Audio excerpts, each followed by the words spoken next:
Hello everyone, Chris Tebbett here of the EFA Playbook, and I'm joined by Divine Buckrham of the Munich Ravens Divine. How are you doing? I'm good, man. How are you? I'm doing well. Is it good? It's still warm here. What's the weather like in Munich? Is it hot as It's well? it's it's warm. It's warm for sure. I mean, is it warm for you? I mean, coming from, I mean, I imagine San Antonio is fairly warm.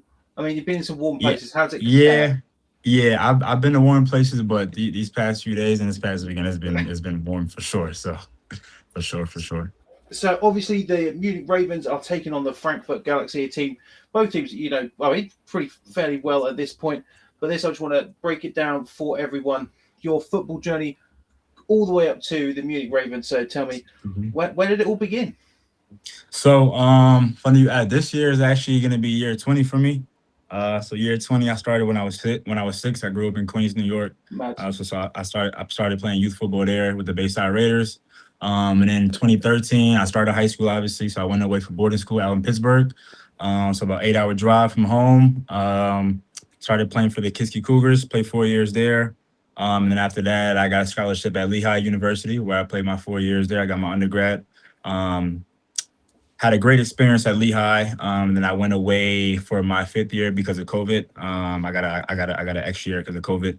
I ended up playing my last year of college football down in Lamar in Beaumont, Texas, right outside of Houston. So that was a great experience too. Finished off my collegiate career pretty good, and then after that, started training for my pro day and everything, and getting ready for the NFL draft and everything. Actually signed. Oh, I didn't sign. I was actually getting ready to go play in the GFL. Had a nice going away party and everything, which happened to be on the same day as day three of the draft. And while all my friends and family were there, I got the call from the Pittsburgh Steelers. So attended mini camp with the Steelers. Didn't make the final roster, so went overseas for the first time. That was my first European tour, you could call it, and then played my 2022 season with the Potsdam Royals. Made it up to the German Bowl, lost to the Unicorns, and then after that went back home, trained a little bit, and then had a quick turnaround. Played in the XFL with the San Antonio Brahmas. I had my head coach was Heinz Ward, Pittsburgh legend. I'm also a Pittsburgh fan, so that was real cool to see. But yeah, after that, I came back overseas, played for the Raiders in 23, summer 23, 24. I was in Frankfurt, obviously, and then last season, I was in Vienna with the Vikings, and now I'm here in Munich. So I mean, definitely a lot to unpack there. But then the thing is, I imagine it's because of the boarding school. But why the Steelers? So obviously I'm from New York, so people always ask Jets or Giants. I'm like, I'm actually a Steelers fan. I didn't really watch too much NFL football until I got to high school. I didn't really know or care too much about it. I just knew I liked playing football growing up. But when I got to high school, that's actually when I kind of started taking football more serious. And so obviously I was 45 minutes outside of Pittsburgh, so everybody around me at the school was a Pittsburgh fan. It still was the first actual NFL game I actually got to ever see. I was at their training camp practices growing up and everything like that. So still kind of just, it just kind of, Yeah. ended up being the team. So so if we start at Potsdam, what was the Mhm. experience like coming over to Europe to play? In this case, in the GFL. Mhm. It was unique. It wasn't my first time being away from home. Obviously, like I said, you call it jumped off the porch. I left home when I was 13, so it wasn't anything new as far as being away from home. Obviously, I was 4,000 miles away, so it was a little further than I've ever been. But it was cool. I came over here with a growth mindset, open mindset. I was just a sponge, kind of embrace the culture, embrace the language, embrace the European lifestyle. But mainly, I was here for football. Obviously, I knew my goal was to get back to the states and play in some league. Back home, and I had a good season and everything. But yeah, I mean, it was obviously brand new. It wasn't my first time out the country, but my first time out the country for that long. Obviously, I was here for 6 months, and it kind of just opened my eyes to so much more than football. And it's funny, I was on the phone with one of my friends who he plays overseas in Japan, and he asked me, it was literally just yesterday morning. He was like, like, what do you get out of traveling so much? I said, bro, like, you learn more than you ever can think of by traveling. Like you can't learn stuff in a classroom or learn stuff from word of mouth that you can do by actually being in a different culture, being in a different country, being in a different city. So that was my first time really outside of home, in a whole new country, whole new place, and I just embraced it. I loved it. So with that, in terms of gaining experience from going to other places, is that fed into going from Tyrol to the Galaxy to Vienna and then to Munich? Is it to see these basically see these different cultures? Yeah, I mean that's definitely part of it. I take football as my main job because that's what it is, and obviously I'm blessed to be able to do the sport I love, to have my sport be my main job, be my job, and also do it in places that I never thought I would imagine going. If you talked to me 5 years ago, I would have never thought I'd be playing in Europe or being in Europe. Period. So it's a blessing just being able to be in these new countries and new cities by the way of football. So how does it feel to sort of within the realm of European American football, sort of be, because I think only 26, correct? Yes, sir. Yep. Yeah. 26. Yep. To be like a young veteran is what it Mhm. seems like a Yep. well traveled young veteran at 26. So like Yes, sir. how does like that experience factor play into how you play football and how you interact with your teammates? Right. It's funny. I actually did this year and even last year as well. I mean, even most teams I've been on, but especially this year and last year, that's when I kind of started being into more of the older guy in the DB room or the older guy in the room in general. That was kind of when I first started being able to kind of like drop some gems to the younger DBs or the younger guys on the team and just kind of give them some game since I've been around professional sports for 5 years now. So that's obviously great. And obviously, they're young guys or even guys my age or even guys, even a little older than me who haven't had the same experience as me. They've been asking me questions and me kind of just giving them any knowledge or help I can. It's a blessing to be able to do that as well. So this one's sort of just a a very light one. Obviously Munich right now, but Vienna, Frankfurt, Raiders, Potsdam. Out of the European places you've played for currently, because I imagine you'll say Munich is number one, but which one of the other teams you played for? Which team has both the best culture in the team, but also the best culture as a place? Which is your favourite? Not the best. Which is your favourite? Right. Yeah, it's funny. I get asked this at least like once a week, and I think about it all the time because it's such a hard battle. Like every place is kind of like a home to me in some way, sort of fashion. Like in Berlin, Potsdam, like I probably got the most people out there. Like so, I call that kind of like my second home as far as Europe. And then you got Vienna, where it was probably the most beautiful city that I've ever lived in and played in. And then you got like Innsbruck, where it was like literally waking up to heaven every morning and just being in the Alps, especially a guy who grew up in New York City where I see skyscrapers and I open up my blinds and I see mountains bigger than any skyscraper back home. So they all kind of got different things that kind of make them special. But honestly, like I think if I had to pick one that was my favorite and my favorite experience, favorite summer, it's probably Innsbruck, honestly. So as the sort of American wide receiver market sort of opens up in European football and the quality um, is going up, how do you stay on top of your game when we get new people in sort of every year from varying different backgrounds, but you've still maintained to have a level of success over your time in Europe and beyond? Right. I mean that kind of mental process and mindset kind of started back in college, like college, especially playing high level football. I played at Lehigh University. We ended up winning our conference our first year. So it was a great program. And, just being there kind of taught me how every week is a new week. Every game is a new game. Every play is a new play. So the noise is just noise, who guys have and their accolades and stats and everything. Like it's cool, but you still got to show up that Saturday or that Sunday to kind of show what you can. So as far as being out here, it's the same thing for me. Like I've been playing against high level guys, NFL talent from college to XFL to even being over here. There's a lot of former NFL guys over here. So it's like the big names never scared me. I just take it as a challenge and I take it as an opportunity. Especially being DB, when I'm going against a quarterback or a receiver that played in the league or played high level college football, I get excited because it's for me. I struggle getting targets a lot of times. So when I got a good quarterback and receiver combo, I know I'm gonna get some love. So that part excites me. But I don't ever really make it bigger than what it is. Same time, like we all bleed, we all on the same field, and we all got to kind of show up on Saturday or Sunday. So So in high school, obviously more on the offensive side of the ball. How's pardon me? How did that time inform you playing on the defensive side of the ball now? say that one more time. So I've got it as in high school more offensive Mhm. focused, running back and wide receiver.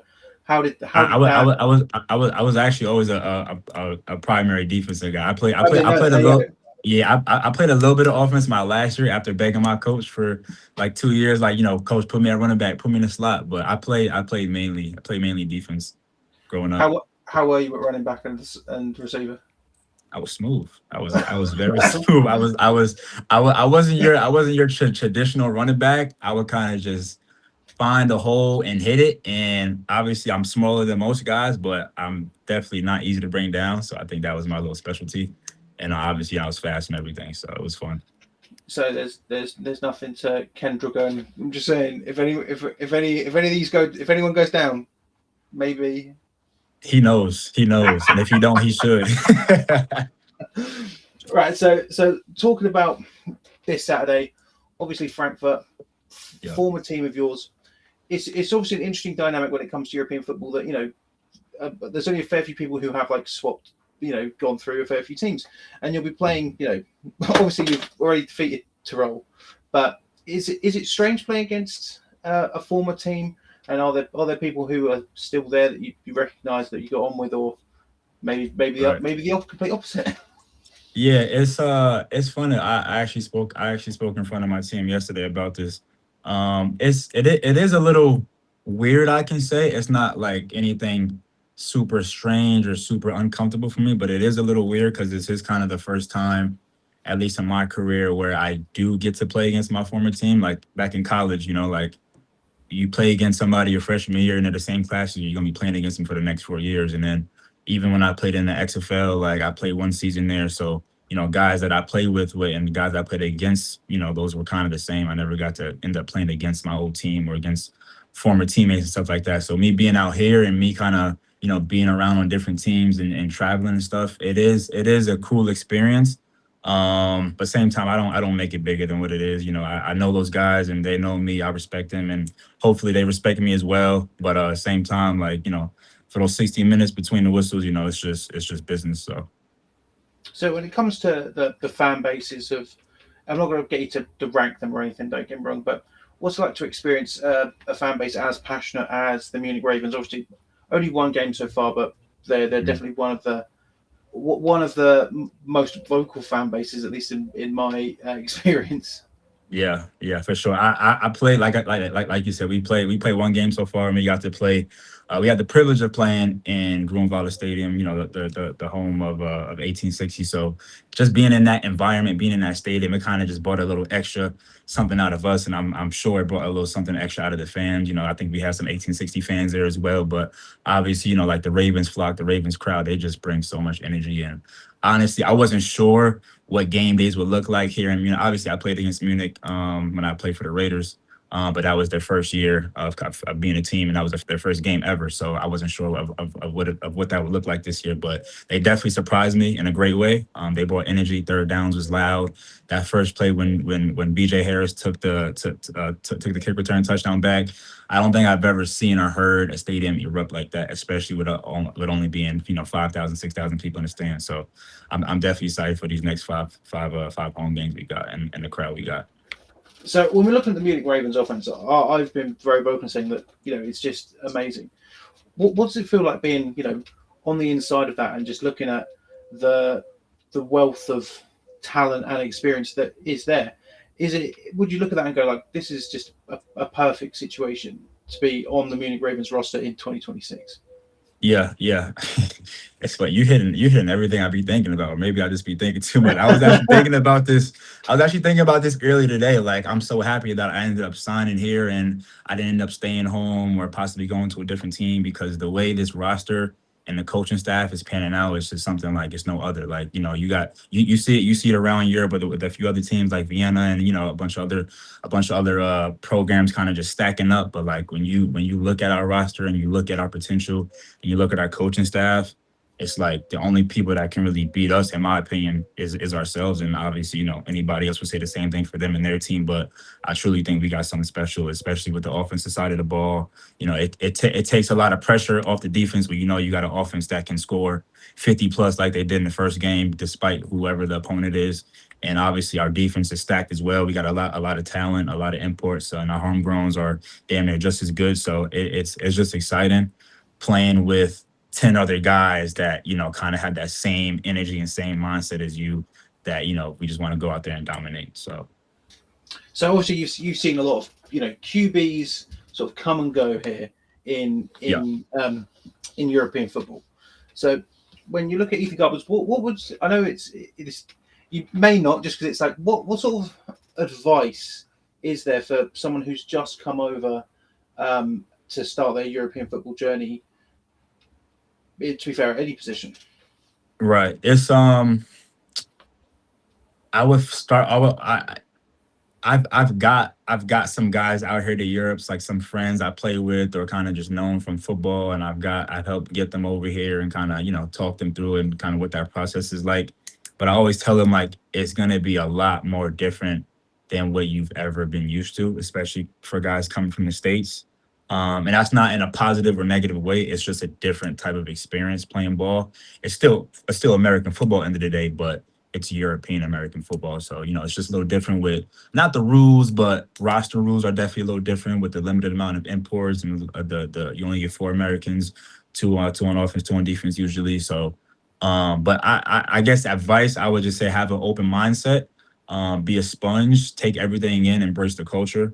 Because I know for me personally and a lot of guys, this is a lot of guys' first time being able to come to Europe or even just leave the US. So it's definitely an experience like that, but still keep the main thing, and know it's still your job and you sign a contract to kind of show up and play ball. So that you gotta make sure you keep that first. But just enjoy the experience, because a lot of guys back home or a lot of guys in general are wishing and praying that they can be in our shoes. So, you know, just embrace it and be grateful for the opportunity.